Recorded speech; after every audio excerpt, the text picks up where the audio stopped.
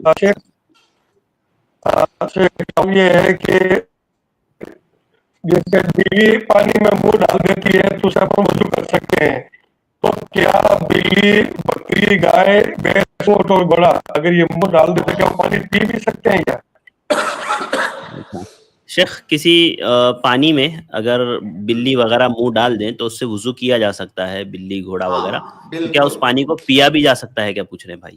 دیکھیے بھائی, کوئی بھی ایسا جانور جس کا گوشت کھایا جاتا ہے وہ پانی میں منہ ڈال دے, اس پانی کو استعمال کیا جا سکتا ہے. پہلی بات کہ وہ جانور جس کا گوشت کھانا جائز ہے وہ پانی کے اندر منہ ڈال دے تو وہ پانی ناپاک نہیں ہے, پاک ہے, اسے استعمال کیا جا سکتا ہے, وضو کیا جا سکتا ہے, نہایا جا سکتا ہے, کسی بھی طرح استعمال کیا جا سکتا ہے. جہاں تک پینے کی بات ہے تو پینے میں ہم یہ دیکھیں گے کہ کہیں وہ پانی ہمارے لیے نقصان دہ تو نہیں ہے.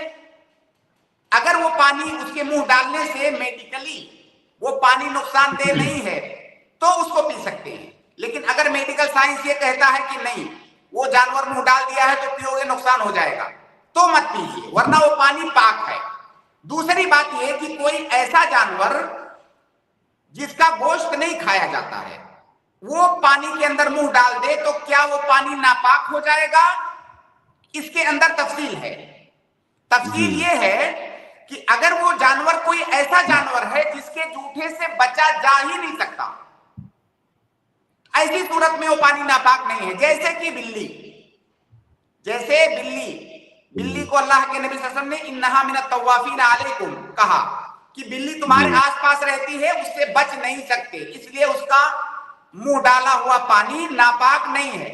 یا جیسے کہ مان لیجئے کوئی تالاب ہے یا کہیں پر کوئی گڑھا ہے, پانی جمع ہے کسی جنگل کے پاس, اب ظاہر ہے جنگلی جانور آ کے اس میں پانی پیتے ہیں, اب اس سے آپ بچ نہیں سکتے, ایسی صورت میں وہ بھی پاک ہے.